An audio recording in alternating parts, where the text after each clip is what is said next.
7h-10h sur Radio Courtoisie, suivez la ligne droite. Didier Maistre qui a donc un grand angle aujourd'hui. Bonjour Didier.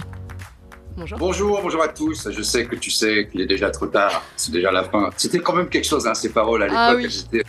Elles étaient assez simples, mais bon, finalement, on les retient tous. Elles sont dans l'inconscient collectif, voilà.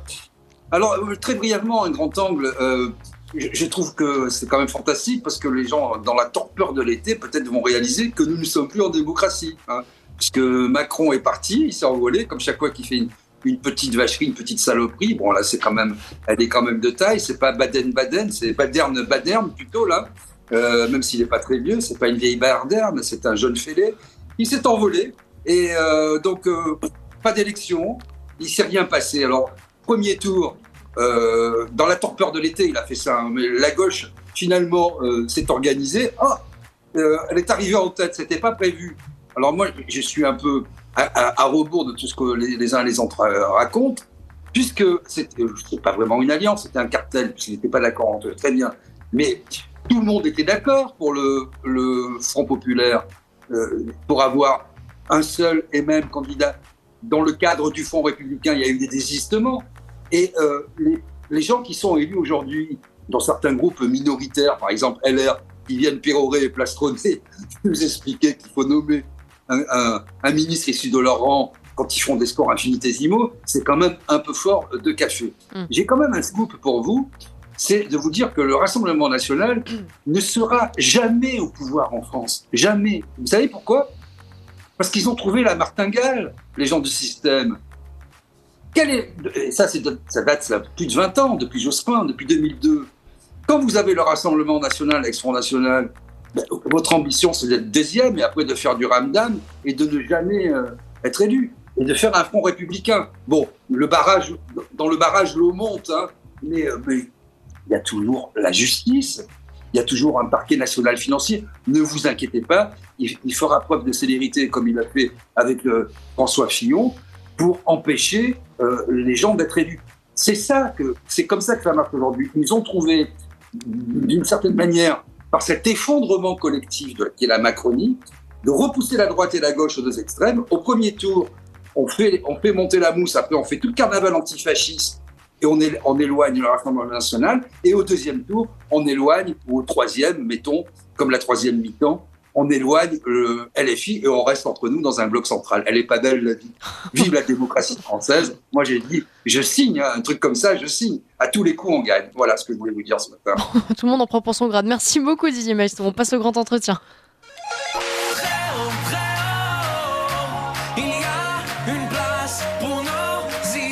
C'était mieux Johnny. Mais c'était plus Johnny là. Bonjour Sarah Knafo. Bonjour Maud Koffler. Sarah Knafo, vous êtes députée européenne Reconquête, vous êtes élue depuis quelques semaines. Oui. Vous avez fait votre rentrée la semaine dernière, je crois, au Parlement européen. Nouvelle aventure, nouvelle séquence aussi pour Reconquête, nouvelle perspective. On va commencer direct. Quel est l'avenir de votre parti, de Reconquête ? Alors, l'avenir de mon parti, je vais vous dire, j'ai plein d'idées. Je pense qu'on entre dans une phase politique qui est nouvelle. Et donc, il va falloir que nous, on se renouvelle, qu'on aille de l'avant. Je pense qu'il faut qu'on se dise tous que la politique, ça ne s'arrête pas entre chaque échéance. On ne doit pas se dire, on patiente, et puis dans 2 ans, il y aura d'autres élections, et dans 3 ans, il y en aura d'autres, et on attend une dissolution. Non. Chez Reconquête, la politique, c'est tous les jours. C'est tous les jours qu'on peut se battre pour nos idées. C'est tous les jours qu'on peut protéger nos enfants à l'école, avec le réseau des parents vigilants qu'on a créé, qui compte 75 000 personnes dans toute la France. Ouais. Donc, c'est-à-dire qu'il faut imaginer qu'on a presque un parent dans chaque établissement français. C'est immense ce qu'on peut faire avec ça. Donc, j'ai plein d'idées pour développer ça. J'aimerais qu'on construise ça, pas seulement nous au QG de Reconquête, mais avec tous nos sympathisants, avec tous nos adhérents. C'est pour ça que cette semaine, on va lancer une grande consultation à nos adhérents. On va les impliquer dans ce renouvellement. Moi, je veux qu'on entre dans la phase 2 de Reconquête. Et j'aimerais juste réagir à ce qu'a dit Didier Maistre, parce que j'ai trouvé ça très intéressant. Je suis entièrement d'accord avec la première partie de ce qu'il a dit. Dans la deuxième, je trouve qu'il y a un peu trop de désespoir pour moi. C'est pas mon caractère. Je comprends ce côté impasse, on va pas y arriver, ils sont trop forts en face, etc. Je comprends. Mais ce que je me dis, c'est sinon, qu'est-ce qu'on fait ? On arrête ? On n'a pas le droit ? On n'a pas le droit d'arrêter. On va pas leur laisser le pays quand même. On ne va pas laisser le pays au macronisme et au mélenchonisme. Donc on est obligé de continuer et de trouver le moyen de surpasser tous les blocages qu'on a vus, parce que oui, c'est vrai, le 7 juillet, c'était une douche froide pour tout le monde. On s'est dit, cette fois, on y a cru, cette fois, c'est possible, et finalement, ça n'a pas marché. Donc, on est obligé d'en faire le bilan une fois passé l'émotion, une fois passé l'écœurement, une fois passé ce sentiment de s'être fait confisquer quelque chose, etc. Maintenant, il faut passer à la phase 2. Sur la phase 1, donc sur la première partie de ce qu'il disait, j'ai été très frappée en lisant hier la lettre d'Emmanuel Macron aux Français, parce qu'en fait, qu'est-ce qu'il nous dit ? Il nous dit, les Français ont voté, personne n'a gagné, à part le Front républicain. C'est la victoire du Front républicain. Qu'est-ce qu'il en conclut ? Je nommerai un Premier ministre qui respectera 3 lignes idéologiques. Il devrait être pro-européen, il devrait être pour l'état de droit, et on sait ce que Macron entend par l'état de droit, et il devrait être progressiste. En gros, il est en train de nous dire que le futur Premier ministre doit être macroniste. C'est-à-dire qu'il se prend une énorme gifle le soir du 9 juin, ça le pousse à dissoudre l'Assemblée, ce qui est énorme, une vraie crise politique qui s'ouvre. On a un tiers des Français qui disent « on veut que ça change, on en a assez ». On en a assez de l'immigration, on en a assez de l'islamisation de notre pays. Quand on regarde les moteurs de vote des gens, en votant RN, en fait, c'est pour ça qu'ils votent. Ils votent pour la fin de l'islamisation du pays, ils votent pour la fin de l'immigration, ils votent contre le matraquage fiscal. Et Macron nous dit « Ah non, en fait, ils ont voté pour moi. Ils ont voté pour le macronisme. » Le programme que Macron donne pour la suite, c'est-à-dire voilà ce que je veux comme Premier ministre, en fait, c'est son programme à lui de 2017. Et on se dit, c'est quand même fou d'avoir ce sentiment qu'il n'a rien entendu. Il n'a pas reçu le message des Français. Ils se sont exprimés, exactement, ils persistent, ils se sont exprimés par 2 fois. En 3 semaines, c'est énorme. On a un peu l'impression que c'est le référendum en Nouvelle-Calédonie, vous savez. C'est, vous allez voter 3 fois pour rester dans la France, mais on va quand même se dire, en fait, peut-être qu'ils veulent pas rester dans la France. Quand est-ce qu'ils vont comprendre ? Quand est-ce qu'ils vont entendre ce message ? Donc oui, je suis très frappée, et c'est ce que disait Didier juste avant nous, par le côté... On va faire semblant que tout va changer pour que rien ne change à la fin. Et ça, je pense que ça va être très mal vécu par les Français.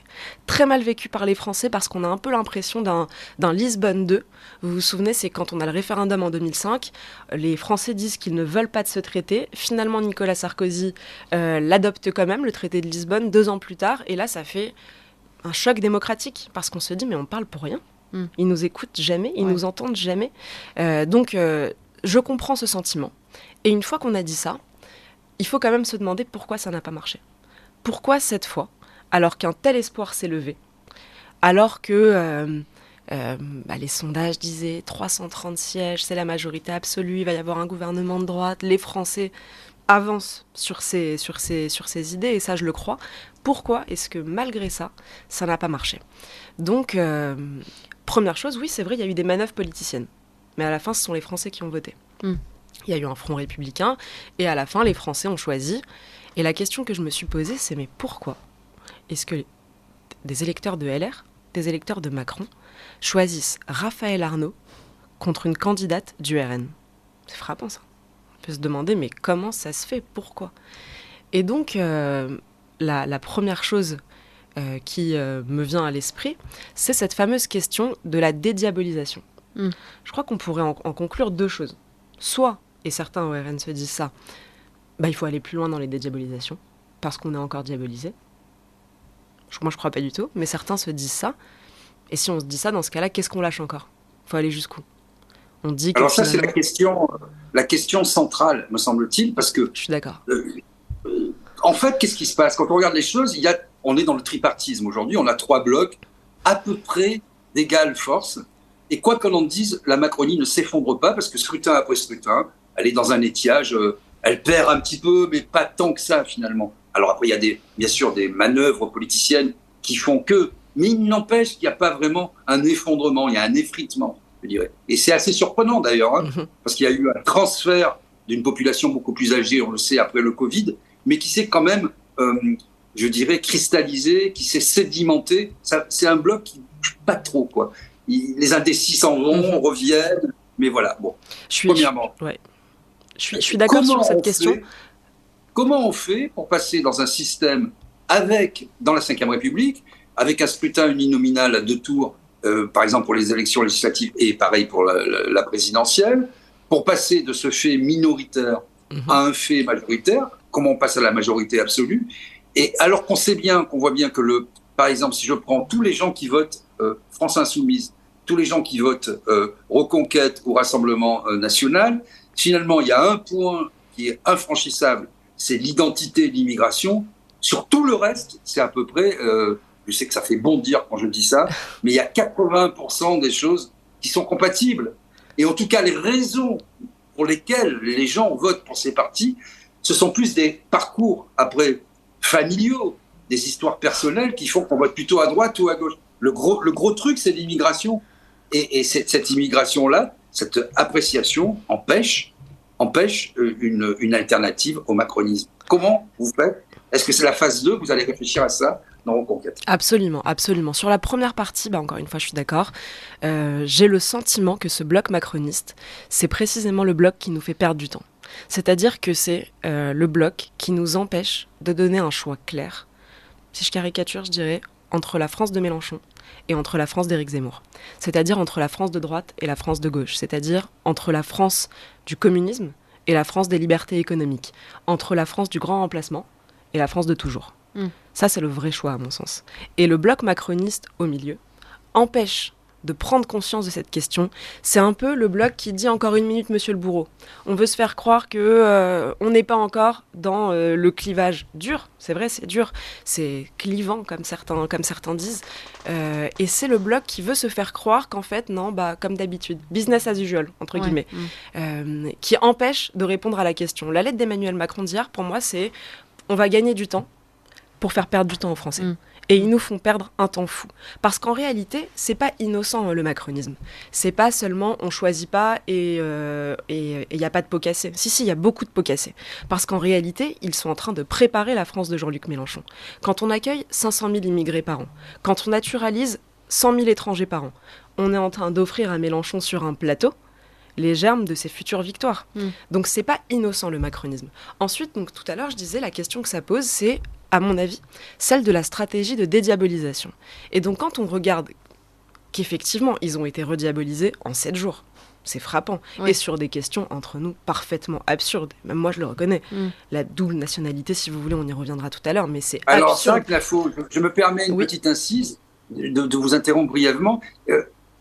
Dans cette question-là, c'est vrai que Jean-Luc Mélenchon affirme parfaitement son projet de société. Il dit « Vous êtes la France d'aujourd'hui et donc de demain ». La nouvelle France. Il parle de créolisation et c'est parfaitement assumé les choses de son côté. On n'aime pas le projet de société, il est clair. Très clair. De l'autre côté, vous avez quand même une Marine Le Pen, en tout cas un Rassemblement national, c'est pour ça que je vous interromps sur la dédiabolisation, qui s'est tellement dédiabolisé qu'il est pour le commandement intégré de la France de l'OTAN, qu'il est finalement pour un libéralisme, contre la suppression de la réforme des retraites, contre la suppression des produits, de la TVA sur les produits de première nécessité. Et finalement, il a tellement donné de gages au système qu'il est en train de s'excuser et il dit « mais nous, on est le centre-droit ». Ça a été dit, on est vu comme le centre-droit et d'ailleurs, nous sommes le centre-droit.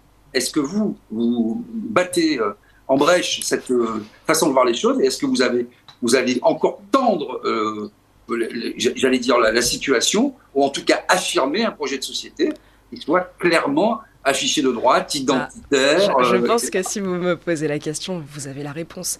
Évidemment que nous, d'abord, on assume d'être de droite. Oui, on est de droite, on n'est pas des centristes, non, on est de droite. Le centrisme a fait beaucoup de mal à la France. Je vous ai dit, pour moi, le centrisme, c'est justement le mouvement qui empêche de répondre aux véritables questions. Donc non, on n'est pas de centre-droit, on est de droite. Oui, on a un projet qui est franchement identitaire, franchement souverainiste, on l'assume et je pense que justement la dédiabolisation, donc j'allais y venir, il y a 2 manières de réagir face à ce front républicain qui en effet a fonctionné. Soit on se dit on va plus loin dans les dédiabolisations et je vous dis la vérité, je ne vois pas comment on peut aller plus loin que le RN aujourd'hui. Qu'est-ce qu'on va faire ? On va dire demain on lutte que contre l'immigration clandestine. On arrête avec l'immigration légale. Et après-demain, qu'est-ce qu'on dira ? Ah non, mais même l'immigration clandestine, c'est pas gentil, il y a des gens qui souffrent vraiment, il faut qu'ils puissent arriver, etc. Jusqu'où on va ? Jusqu'où on peut aller ? Une fois qu'on a dit que l'islam était compatible avec la France, jusqu'où on peut aller de plus ? On va dire que l'islam enrichit notre culture ?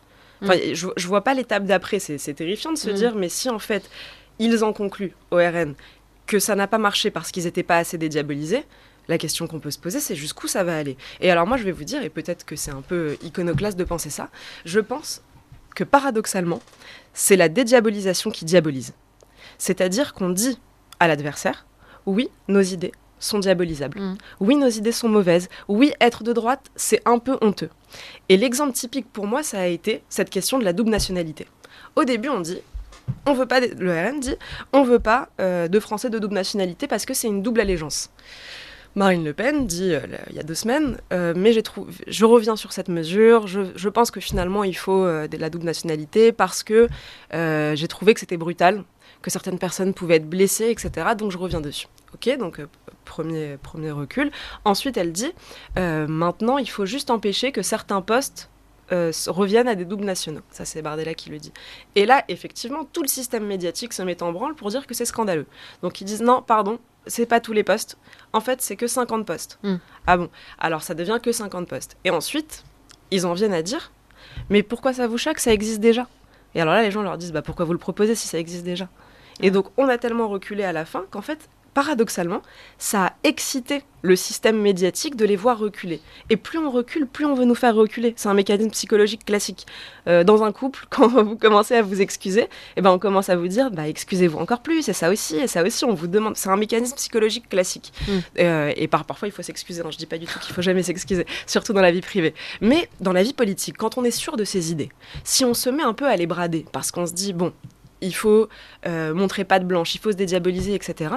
Il ne faut pas croire qu'à la fin, un journaliste de France Inter va dire « j'applaudis, bravo, vous avez entendu le message, vous êtes bien dédiabolisé ». C'est pas vrai. Au contraire, ils tenteront toujours de faire reculer plus loin.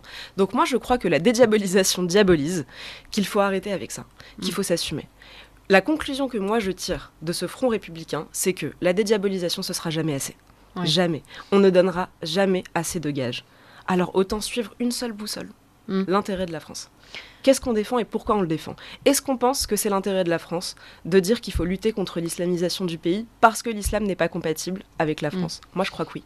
Autant le défendre, sans se demander est-ce que France Inter va être content ou pas content. Non, ils seront pas contents. Ils seront pas contents de toute façon. Mais même si on leur dit juste qu'on veut lutter contre l'islamisme, ils seront pas contents.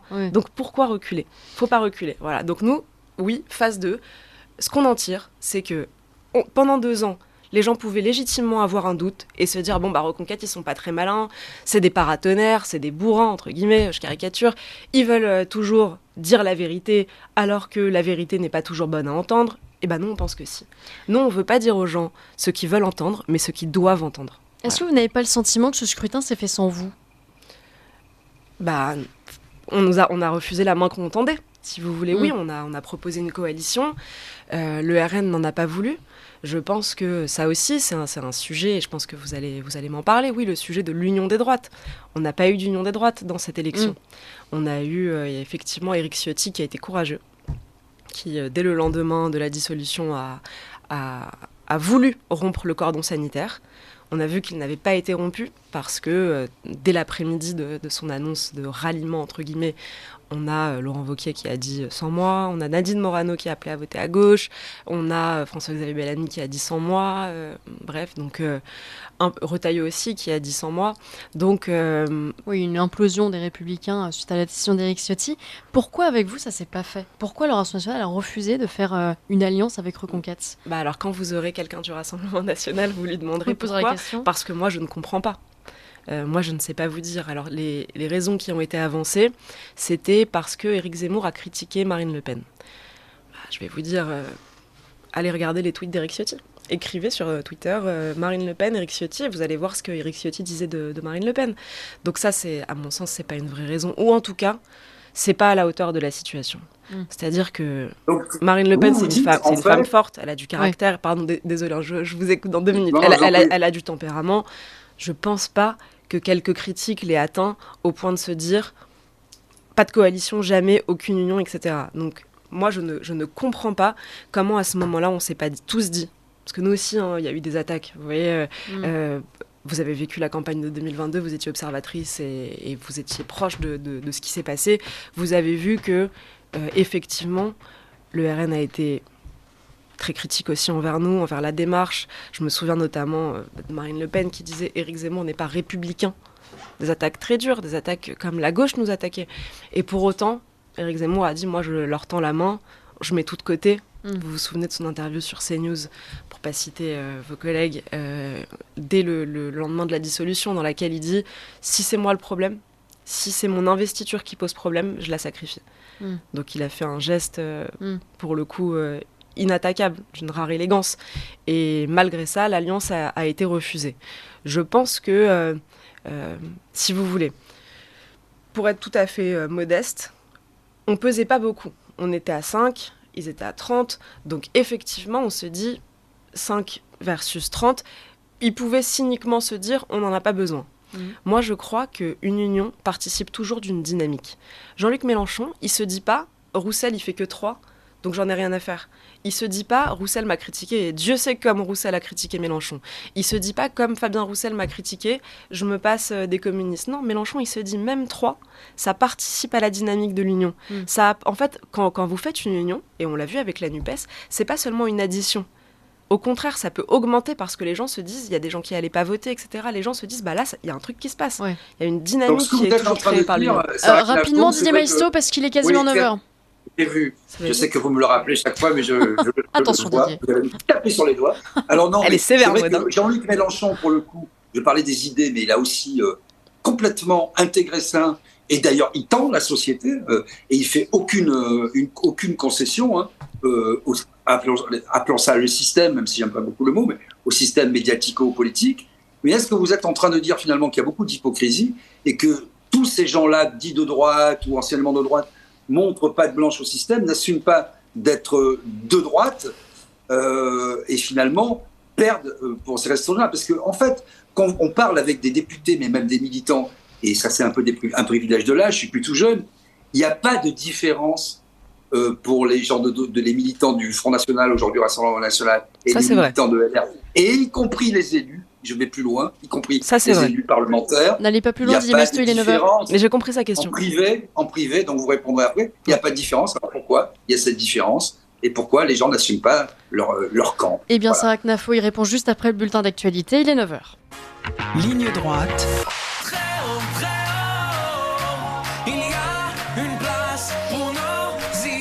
Vue de haut. Didier Maistre, vous avez posé votre question, Sarah Knafo, vous pouvez y répondre.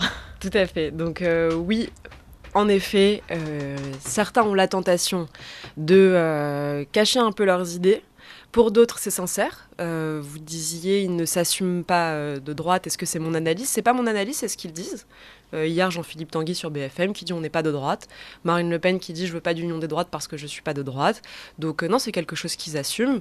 Nous, on assume d'être de droite, on assume d'être économiquement de droite, et on a vu aussi, on parlait de la dédiabolisation, on a vu aussi que le fait de se positionner sur des lignes plutôt de gauche en économie ne faisait pas voter les gens de gauche pour le Rassemblement national, y compris face à des macronistes, y compris alors que le RN propose de revenir sur la réforme des retraites, par exemple, proposée, et pas des macronistes évidemment, bah, ça fait quand même pas voter pour le Rassemblement national. Didier Maistre le disait tout à l'heure, il y a une ligne de fracture qui est identitaire, qui est tellement forte que, bah, paradoxalement, être de gauche en économie, ça rapporte pas forcément de points. Donc sincèrement, moi je me dis une seule boussole. On assume ses convictions. On arrête de faire de la politique pour faire plaisir à Jean-Michel Apathy et France Inter. Ça ne sert à rien. On leur fera jamais plaisir. Autant ne pas reculer, autant se regarder dans un miroir et autant essayer de convaincre les Français que nos idées sont bonnes et pas juste que nous, on est dédiabolisés parce qu'on a accepté de reculer face aux journalistes et face aux politiciens. Donc, un seul credo, convaincre les Français. Je crois pouvoir dire sans prétention que Reconquête a beaucoup contribué à faire avancer nos idées, à les normaliser d'une certaine manière, en les faisant rester telles qu'elles sont. Installées dans le débat, ça c'est sûr. Voilà. Oui, je pense que 30 ans de télévision d'Éric Zemmour, de Laurent Ruquier jusqu'à CNews, plus 2 ans d'existence d'Éric Zemmour en homme politique, qui a permis de faire découvrir ses idées à des gens qui lisaient pas forcément les livres politiques, qui écoutaient pas forcément les émissions des chaînes info, etc. Donc à des millions de Français. Ça, je pense que ça a eu un impact immense, que même ses pires ennemis lui reconnaissent. On parlait de Jean-Michel Apathy. Oui. Même Jean-Michel Apathy dit ce score, c'est aussi la zemmourisation des esprits, entre guillemets. Donc nous, on va continuer. On va continuer sur notre ligne. Je pense aujourd'hui qu'en effet, ce résultat ouvre un tout nouvel espace politique, qu'il faut être prêt à le saisir, qu'il faut avoir de l'imagination, qu'il faut être innovant, qu'il faut accepter de refonder quelque chose, d'avoir de nouvelles idées. Nous, on est très nombreux chez Reconquête, on est très nombreux à avoir beaucoup d'idées. On est nombreux à être là déjà depuis 2021, au moment où tout a été construit. Donc si vous voulez, je dirais qu'on est vraiment 100 fois mieux qu'au départ, parce qu'on a une longue expérience depuis. En 2 ans d'existence à peine, donc on était des gens neufs en politique, disons, en 2 ans d'existence, on a vécu une présidentielle, des législatives, une élection européenne, une tentative de putsch, une dissolution, et là on en est là. Et maintenant, si vous voulez, on a à la fois une telle expérience, une telle envie, une telle détermination, que je suis très confiante sur l'avenir de Reconquête. Quand vous évoquez une tentative de putsch, vous évoquez Marion Maréchal ? Vous savez ce que j'évoque, oui. Pourquoi une tentative de putsch ? Alors, pour le coup, je pense que les choses maintenant sont claires pour tout le monde. Vous avez lu, vous m'en avez parlé, ce qu'a écrit Diane Ouvry. Alors justement, Diane Ouvry a publié, pour que nos auditeurs comprennent bien, une sorte de livre adressé, format numérique adressé aux militants de Reconquête, où elle rétablit sa version de la vérité sur Marion Maréchal. Question simple et claire et nette et directe. Franchement, on n'en a pas un peu marre d'entendre les règlements de compte internes de Reconquête ? Est-ce qu'il ne faut pas passer à autre chose ? Est-ce que même stratégiquement pour vous, il ne faut pas à un moment donné dire c'est vrai on acte ? Vous avez raison, c'est vrai qu'on en a marre. C'est vrai que ça a été très dur quand, dans le contexte d'un espoir qui se levait, on a vu toutes ces manœuvres politiciennes au lieu de penser à la France. Vous avez entièrement raison. Ensuite, si vous voulez, les militants de Reconquête, les sympathisants, les gens qui sont à côté, même des gens de LR, etc., se sont tous demandé, mais que s'est-il passé ? Et si vous voulez, quand on ne comprend pas, on imagine le pire. Et donc, il y a, si vous voulez, des théories complotistes sur ce que Marion avait fait, cherchait à faire, etc., qui se sont un peu répandues partout. Et à ce moment-là, je pense que le devoir d'un cadre de Reconquête, le devoir de quelqu'un qui a à sa charge, si vous voulez, d'informer les gens, c'est le rôle de Diane Ouvry dans le parti, c'est de rétablir la vérité, de remontrer les raisons politiques, de remettre un peu de raison, de rationalité, et justement pour dire aux gens, et vous avez raison Maud, pour dire aux gens maintenant passez à la suite. Voilà, vous avez la vérité, vous ne compreniez pas depuis 3 semaines. Nous, on était en pleine période d'élections législatives, on n'avait pas envie de se pencher sur ça. Les élections législatives sont finies, on va vous donner la vérité, et maintenant c'est terminé. Et d'ailleurs, je vous dis que sur ce plateau, je n'en parlerai pas, ce document existe, les gens peuvent aller le lire, il est un peu partout, mais on n'en parlera plus, et c'est un moyen aussi pour nous de dire à nos militants, maintenant, tournez la page. Voilà, tournez la page. Alors justement, dans cette phase 2, vous l'avez esquissé tout à l'heure, vous avez dit nous sommes identitaires, bon, ça on le sait, mais aussi vous avez prononcé le mot de souverainiste. Oui. Quel est votre rapport aujourd'hui à l'Union européenne ? Parce qu'on voit que l'Union européenne, c'est un peu finalement le macronisme à plus grande échelle, hein, puisque finalement le barycentre du pouvoir s'est déplacé du Conseil de l'Europe à la Commission européenne, qui fait exactement ce qu'elle veut, avec des gens qui ne sont pas élus, juste nommés, et la présidente de la Commission européenne, nommée à nouveau, se comporte comme la présidente de l'Europe. Est-ce que vous envisagez, à court terme, à moyen terme, de désobéir à l'Europe ou carrément d'en sortir ? Très bonne question. Merci beaucoup de parler d'Europe. Donc d'abord, je suis très heureuse de vous annoncer aujourd'hui que je rejoins le groupe qui vient de se créer. Europe des Nations Souveraines. Europe des Nations Souveraines, absolument. Je suis très fière d'en avoir été élue hier vice-présidente par les 9 autres nationalités qui composent ce groupe. Donc, comme son nom l'indique, c'est un groupe qui va défendre les nations et qui va défendre leur souveraineté. On écrit aussi dans notre document de politique générale qu'on va lutter contre l'islamisation de notre continent, qu'on va lutter pour défendre l'identité des nations européennes et contre l'endoctrinement, notamment de nos enfants. Donc ce sont des lignes qui recoupent parfaitement celles de Reconquête. Donc je pense que sur les questions européennes précisément, la souveraineté va être au cœur de mon engagement pendant 5 ans au Parlement européen. Ça a d'ailleurs été mon premier engagement politique. Quand j'étais étudiante à Sciences Po, on avait créé la première association souverainiste de l'histoire de Sciences Po.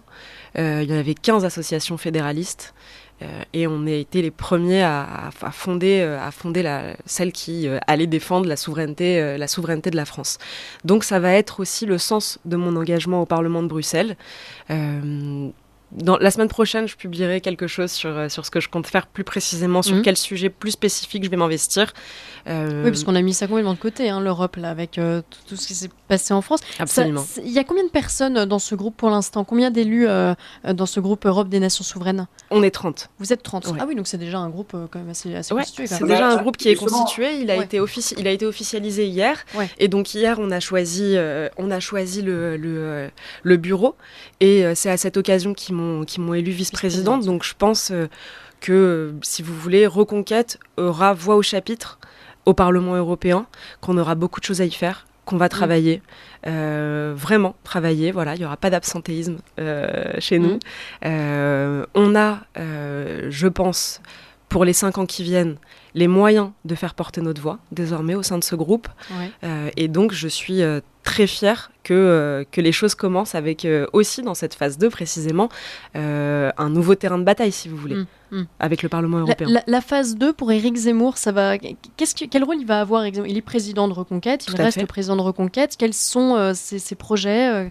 Qu'est-ce qui va se passer? Alors, il en a beaucoup, mais j'aimerais le laisser les annoncer lui-même.